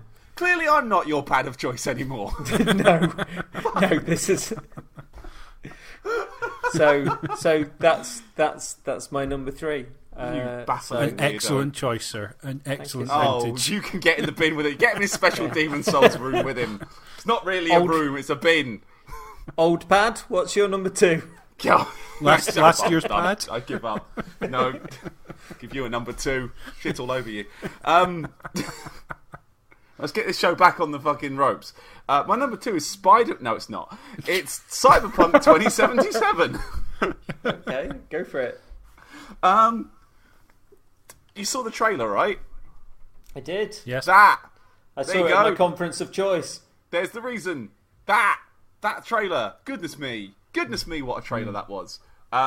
Told us nothing really about how the game would play, but told us everything about how the world would be. It's that kind of crunchy future where things are kind of really advanced, but also quite shit. Everything about it screamed kind of that sort of 80s vision of the future that's got that weird sort of chunky You mentioned aesthetic. Mega City 1 and I can completely see this that. This looks Mega City 1, it looks 2000 AD as fuck! And that information that I found out about the other day sounded 2000 AD as fuck, to be fair. And there are hints, actually. I know it's a slight sidetrack now. Rebellion. Hi, Laura. She's been asleep for an hour. Rebellion have said that they are making some 2000 AD video games soon, not just remasters, so there could be a new Dread game coming as well. So the next couple of years, it could all be coming up, Pad, in terms of the kind of games I want to play. Just the visual aesthetic of the city looks great. The car with the lights on the back, you can't drive any flying cars, but that's fine. It's all first person, which is different, but I mean, as long as I can see the cool coat that I put on, I'll be alright. because what's the point of Cyberpunk without a cool coat? Just everything about this trailer was perfect. It just it woke up a fire in me that I wasn't expecting. It didn't look like what I thought it was going to be. I thought it was going to be much darker. I thought it was going to be, from the initial trailer they showed of the woman with the robot arm getting sort of shot and the bullet clings off her face. It felt like it was going a different direction, but this is just taking it right back on that. In the same way that Rage 2 has out Borderlands in a way, in terms of look how much of a laugh this is. I think Cyberpunk has outdone itself based on what I thought it was going to be. Just from the look and the feel of it, it just looks like gaudy and sex and violence and gangs and drugs, but not in a dark emo way. Fuck. I don't know what else to say about it. The trailer was really, really good. And that little screenshot they stopped where there was the codes for The Witcher, I think, and then the other screenshot where they just explain, there'll be a character creator and there'll be all this and all this and all that. You're like, go on, Can we say how absolutely phenomenal it was that Phil was saying his sort of final statement, and then Cyberpunk hacked the conference, and then all of the surrounding green stuff and all of those monitors just turned red, and then it went to that DOS stuff, and then you were just like, and you saw the trailer and they typed in the code red. Just all of that was just pure fucking storytelling, and it was glorious to sit there on the couch and just go, oh my god. It was a very. I think that's quite an Ubi thing to do. I think Ubi would do that. I think it was done with more panache than Ubi have managed in the past. But that was a very Ubisoft move. It would have been a kind of Watch Dogs type of move. Yeah, absolutely. But no, it really was. And I absolutely appreciated exactly what you said, Paddy, which is this. When you say cyberpunk to someone, the genre, not the game, obviously. A lot of people immediately go in a Blade Runner direction, and whilst I know why, and I do too, there are other types of cyberpunk out there, and not just your Deus Exes, but anime has a lot to contribute here. 2000 AD has a lot to contribute here, and it looks Shadowrun. Yeah, for sure, and it doesn't mean just one thing. And the thing that excited me was I saw a lot of different influences in this trailer, but it still felt like its own take, if that makes sense. And if they can do that with the tone, if they can do it thematically in a way that doesn't feel like this is just retreading old questions that Cyberpunk brings up. It's beyond cliches, isn't it? Yeah, absolutely. And if they can do that with gameplay as well, which it sounds like what they're going for. I've heard a lot of people say this blends together a lot of stuff you've seen other games do, but it's not all been done together in one place and in the way that CD Projekt Red could hopefully do it. Yeah, just really excited. Really excited. Hurrah! James, drop a number 2 on my chest. Well, it's dear God. It's a number 2, and Paddy can't pronounce it, so I will. It's Sekiro: Shadows Die Twice. Hey. Sephiroth. Stop. I meaning the one-armed wolf. Meaning that's quite easy to remember, one-armed isn't wolf, it? or indeed wolf with part missing. It could be something more Japanese thematic as well. Because the beauty of having a word like Sekiro there for an English viewer is that it can mean more than one thing, and translation's not an exact science, so it evokes things. Having a mysterious title like that, it's evocative. Yeah, but it's evocative, but not memorable. I remembered it. I'm trying. I'm not even joking. I'm trying. I'm really You're trying. flailing with excuses in a puddle of your own urine. I nearly called it Sapporo the other day. Oh Lord! What is going on? Not even kidding. It won't stay in my head. Laura, at what point did you realise Paddy was losing his marbles? You said, "Can I have a sandwich made of brod?"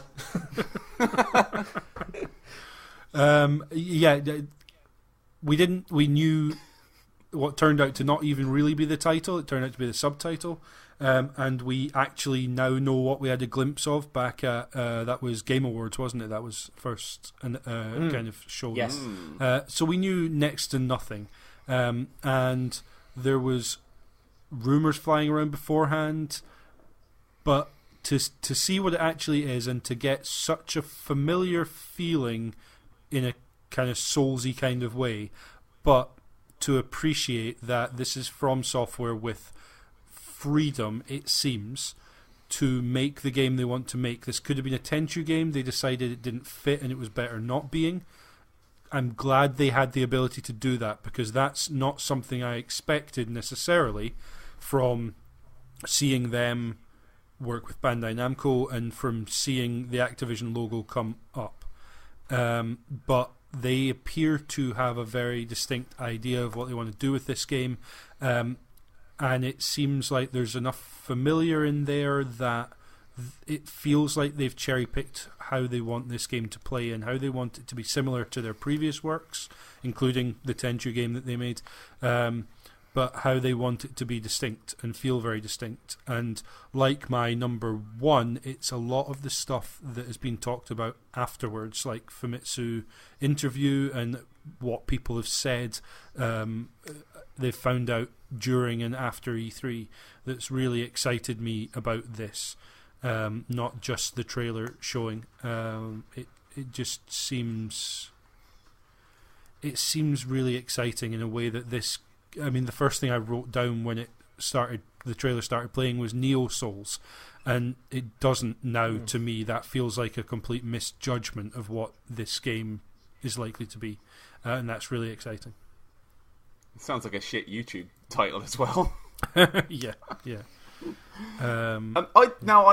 To be fair to this, like, I am excited for this too. But I don't know. Something about it seems like you said it was familiar, and I agree. Like, it does feel familiar, but for me, it felt maybe a touch too familiar. And that's even with all that weird, cool extra stuff. I mean, like, the Umbrella Shield is genius. I'm here for that. Yes, please. That's my kind of dumb. And the grappling hook stuff looked cool, but I don't know. Something just felt a little bit off for me. I'd want to see like an actual. Here's a 5 to 10 minute gameplay section rather than the highlights of it. Maybe that's what it was for me. 8.05. For me, it's existing in kind of a different place. That I obviously knew this was coming. I loved the look of it and was really sort of taken aback by it. But I'm happy to kind of sit it over there and wait it out. Yeah. Because I know it will be good. I've now seen enough that I know what it is. But I don't need to sit in front of 10 things you missed from the Sekiro announcement video or anything like that. I'm happy to, and so we discussed about how good Bloodborne's promotion was, and maybe this will all go to pot as things get closer. But I'm happy to know very little about this and then experience it for myself. But I've been given that taster, and that's enough. I can just place it over there, and I'm kind of fine not acknowledging it, but sort of knowing that it's in the distance and sort of smiling a little bit. I'm sure I heard someone say they started working on this as soon as Bloodborne DLC wrapped, which was the end of 2015. Yeah. So, yeah. I'm very curious about this sort of, Bloodborne was initially seen as a sequel to Demon's Souls, and then it became very much its own thing. Yeah. And as you were saying, this grew out of it initially being Tenchu, but then not being Tenchu, and enough new ideas and sort of a separate entity sort of suggested itself. So I'm curious in the same way as Bloodborne was the wondrousness that it was. I'm very curious about sort of watching Sekiro sort of unfold. I'm very excited how they've made the jump from the original format, which was a grid of 9 numbers you have to put in so they latch up, to a game about samurais. I thought that one would go down better. Nope. Went down like a lead balloon. Congratulations. That one committed seppuku. Shadows Die Twice. Balloony balloon. Dear. Right. Save us from this madness, CJ. I will. In second position for me is The Division 2. Yep. Cool. I played the original to bits, so 2 different consoles in 2 entirely separate ways. The echoing loneliness of my solo run on Xbox One, which I'm still playing now, and the wonderful tactics and shared artistry spoken throughout the PS4 run my friend Nora and I shared. I wouldn't say on the face of it Washington in the summer appealed as much as New York in the winter time. I must admit to having a bit of a thing for snowing games anyway. But the personal stories and surprises that the game will sort of share with me along the way is something that I'm really, really looking forward to. And I'm still playing through the first game now and finding voice recordings and little tales and still getting super choked up. So it's a game that I've played on 2 different formats, but I'm still very, very much sort of smitten with on a kind of an emotional level, and for it to retain that over the length of time that I've had it is something a little bit special for me. Obviously with this one, the mechanics will improve. I heard them saying that rather than you just bursting straight into a run this time, that you kind of, from a standing start, you'll kind of go into a walk and then build into a run.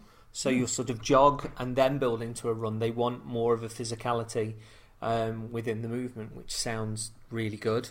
There'll certainly be new stuff, but it's the world building, the storytelling along the way that's the unknown, that sort of absolute crackle of excitement.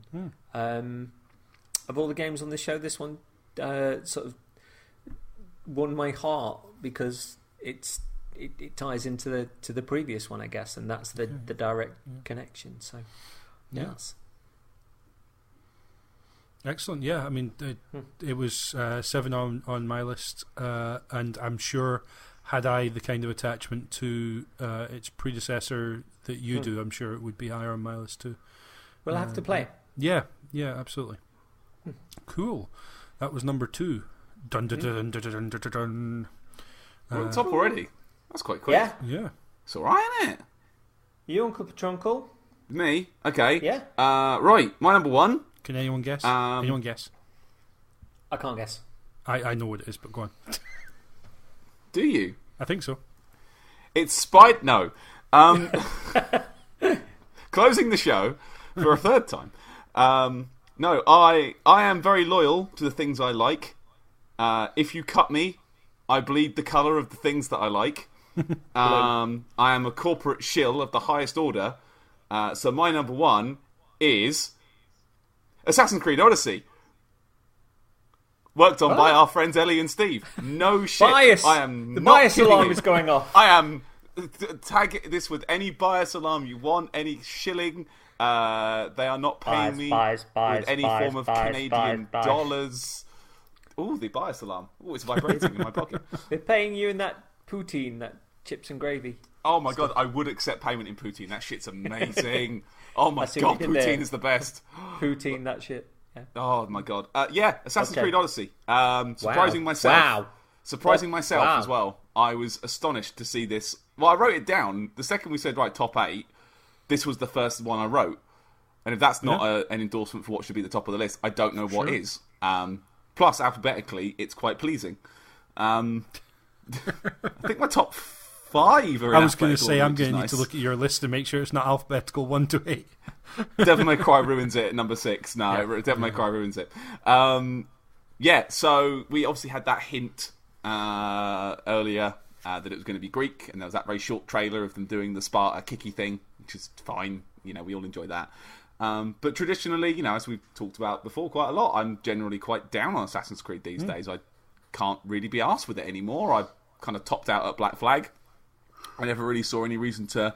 I had never really any desire to go back. Like, you see the gameplay trailers, and it's like, oh, cool, it's running up a building and stabbing a man and following someone, but in a different place. Ooh, but I just couldn't shake the feeling that I've done this before. Like, I've been here, I've done this, the framing devices might change, and the places you go might change, and even with the recent one with Origins, you know, because I still couldn't shake that feeling that I've kind of done this, I don't need this one, you know, but for this to come out and to draw on a history and a sort of a mythology that I do really enjoy, you know, it's not for nothing that I do love the God of War games. Not just because I enjoy the PlayStation, the merciless violence you get to enact. That is still fun to me. But I enjoy the Greek mythology. I enjoy the grand sort of pomp and how over the top everything is with that sort of shit. Like, and how much of a knob Zeus is. Like, I love just go Zeus at things. It's fun.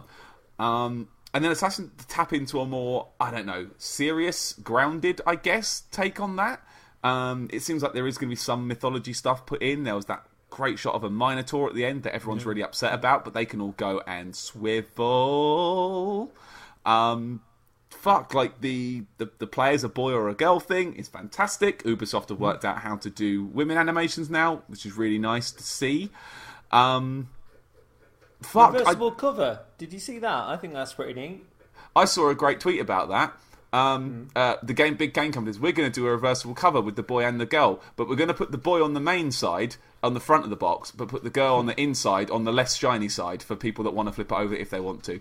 And unfortunately, that is pretty spot on, isn't it? I hope that they'll have equal amounts on the racks. I think it'll really stand out. I was going to say, surely they could print them opposite ways round, or slip them in opposite ways round and have it 50-50, or at the very least do what some of the other companies are doing and make your collector's edition or your special edition or whatever be the other way around. Make a different reversible cover, but put it the other way around or whatever.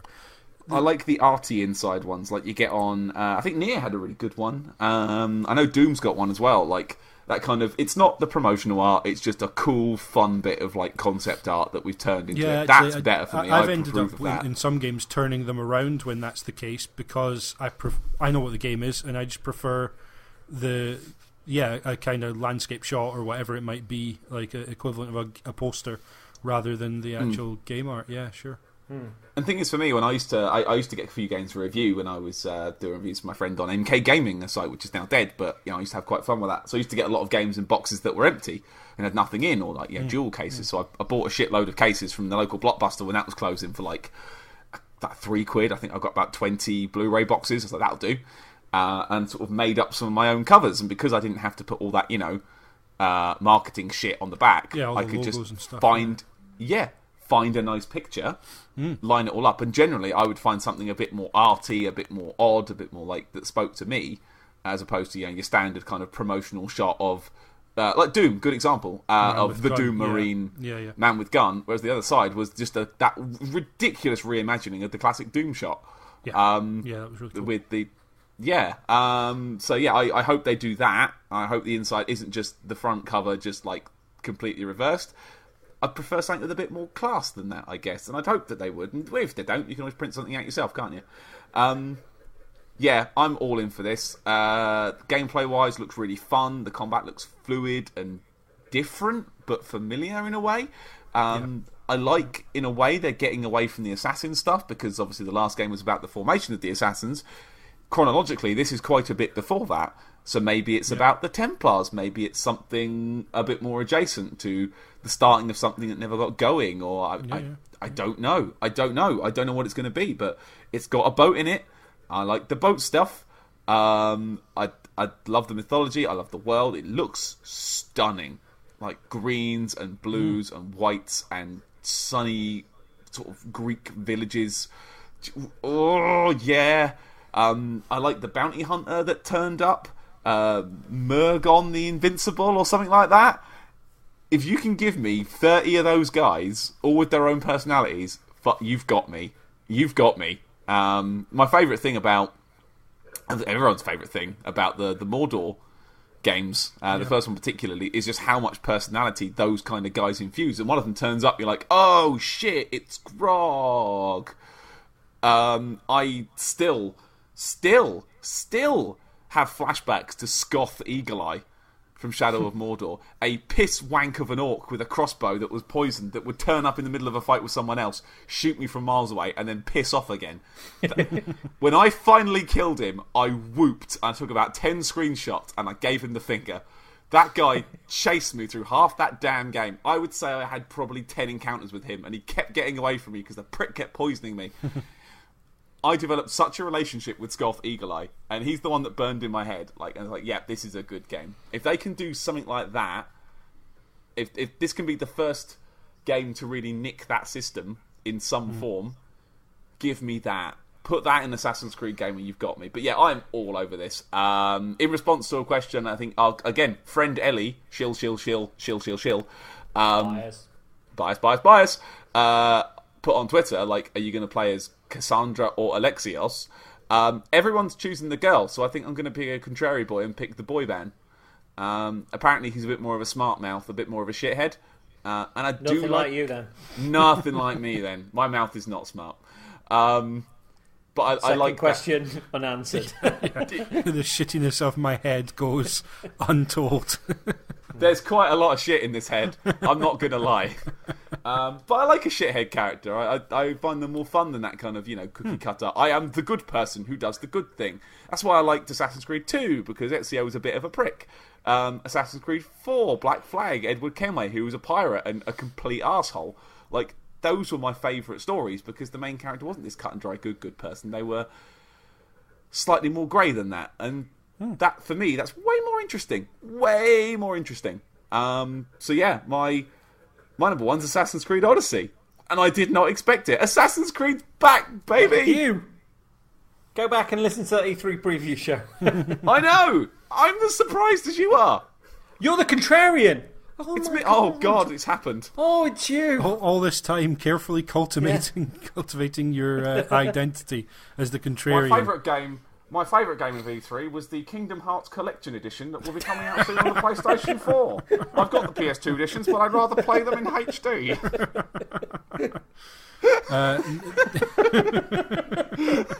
I've done you, sir. Well, you've done me twice because that was not the game I thought you were going to pick as your number one. So yeah, no, you absolutely did me there. Did you think the game I was going to pick was going to be the last one I would pick? It might have been the second to last one. I scrubbed that off. I had that on my list, and I swapped that out for Rage. Because you realised me and CJ were right. Yay. No, I just realised that I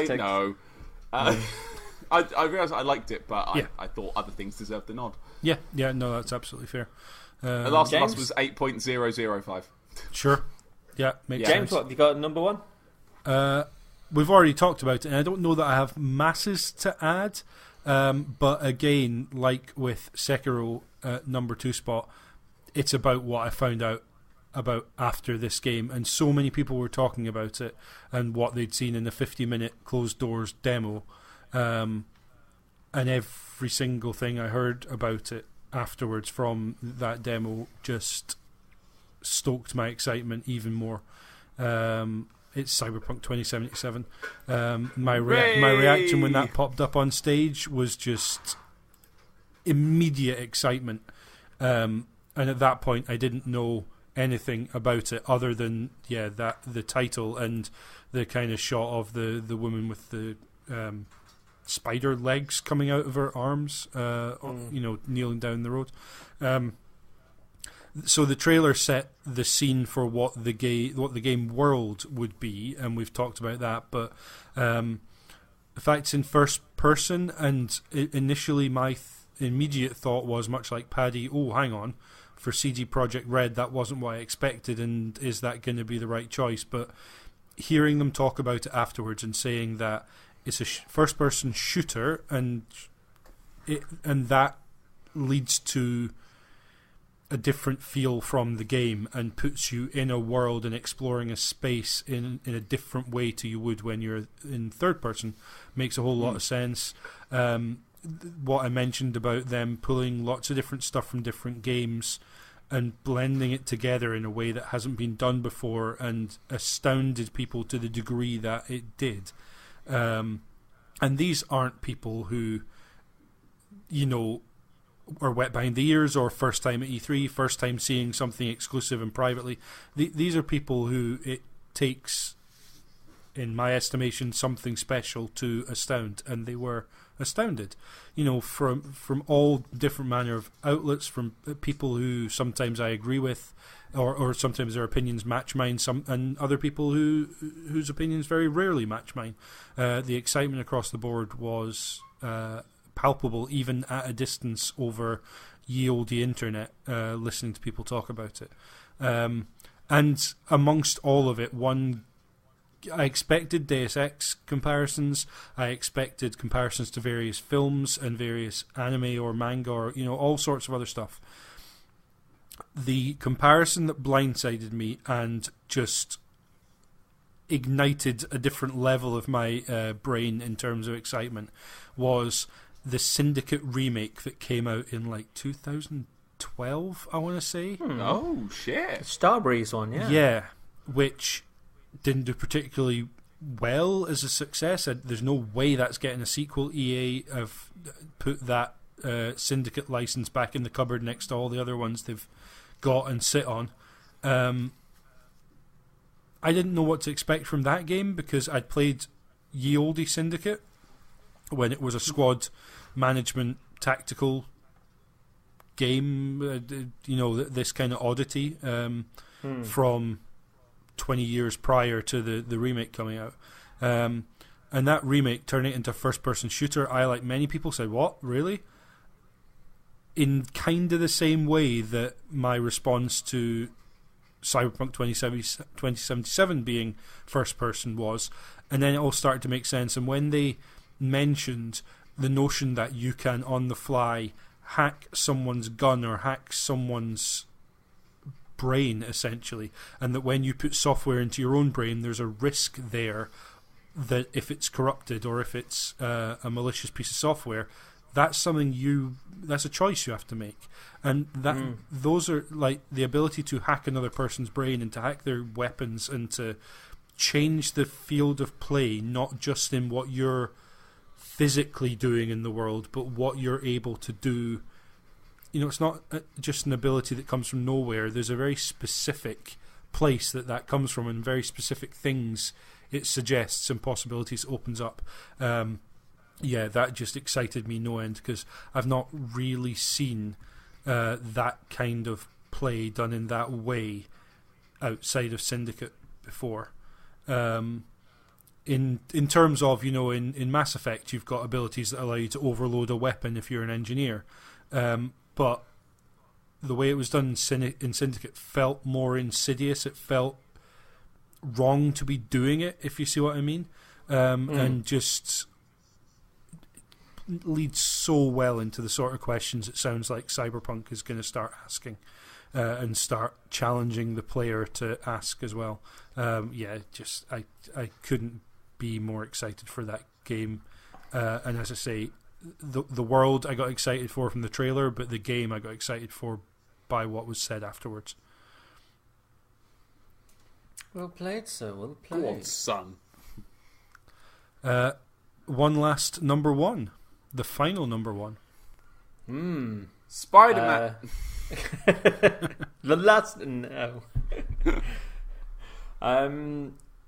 The game I absolutely can't shake from E3 2018 has kind of rattled me the more time has gone on, and the more that I've found out about it, and the more that I've kind of looked further, and the game that I can't get out of my mind since we saw it over the course of the show. And my number one is Control. Yep. Yeah. I'm an old school science fiction nut, and this one plain speaks to me. The building, the oldest house, as it's called, hiding the mysteries of the universe, a gun that's a shape-shifting Excalibur. Put my teeth in Excalibur. I know. It turns into a ship and it shoots things. This is the point where used to be an Oasis. He is an ex-Gallagher. I see what you did there. So it looks like lots of fun, but there's something I can't quite put my finger on about why this has been on my mind. I noted in the PlayStation show that I was rather captivated by the look of the thing, by the things human minds can't process but then try to aspect. As I've dived in a little deeper, I've mentioned the novel, and then film Annihilation was mentioned, but in an interview that I saw the other day, they also mentioned House of Leaves, which makes me go, oh, hello. So sort of Max Payne meets Twilight Zone meets J.D. Escher sounds kind of cool. I need to know more. I need to explore the Blighter fully, and genuinely hope Remedy managed to keep the level of quirk and mystery to themselves in the run up to release. I'm just all over this. I can't stop thinking about it. It so crazily looks like my kind of thing. Yeah. So yeah, that's my number one. I can't argue with that. That looks really good. Yeah, it doesn't look like one I would play because, again, traditionally I've bounced off Remedy games quite a bit, but it was intriguing. Reminds me of something. I can't place what it is, but it does. It looks great. It's actually sent me into sort of Quantum Break, which I've had for ages and haven't put on, and I was like, I'll stick that on now, and I'll see what's there in the run up. But it's one, as so many of these have been for each one of us. It's one that just slipped outside my list. My 8.05, if Paddy will let me. Just because Alan Wake was a game I played through and enjoyed aspects of, but I enjoyed what they were going for more than how they pulled it off. And Quantum Break actually kind of the same, in that if I think about the story they were aiming for, even the way they tied it into TV episodes, I don't think it necessarily worked in the way they hoped, but the ambition was there, as you've talked about, CG, a couple of times this evening. Having the ambition, stuff and having I played the reach last for that. night. Yeah. Stuff that I played last night. Definitely, that was there. Also, I said JD Escher earlier. I meant MC Escher. Sorry. No, MC Escher with some shit trainers on. Yeah. Sorry, James. Just the nervousness about the fact that for the good stuff I liked in Alan Wake and Quantum Break, there was stuff there that I feel didn't hit the mark. I'm hoping that, being, again, talking about developers who have freedom to do what they want to do, Remedy now being in a position where they've got a publishing deal set up, are going to be multi-platform, so they're not at the behest of any individual platform holder, which they were for both Alan Wake and Quantum Break as well.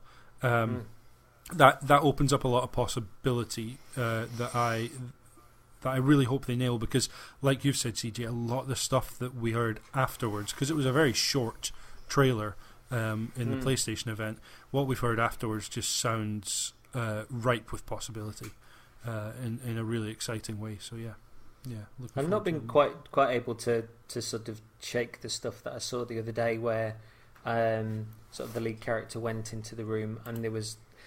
It looked like there were windows going into the distance, but the windows were also mirrors. But in one of those, there was like a ghostly like creature, and I like the idea of all these sort of strange puzzles and just the mystery and the quirk and the unusual, and probably speaks in many ways to me in the same way as kind of Resident Evil 2 does in that regard. That I don't know. There's something almost old school British comics about it as well. Like when at the same time as 2000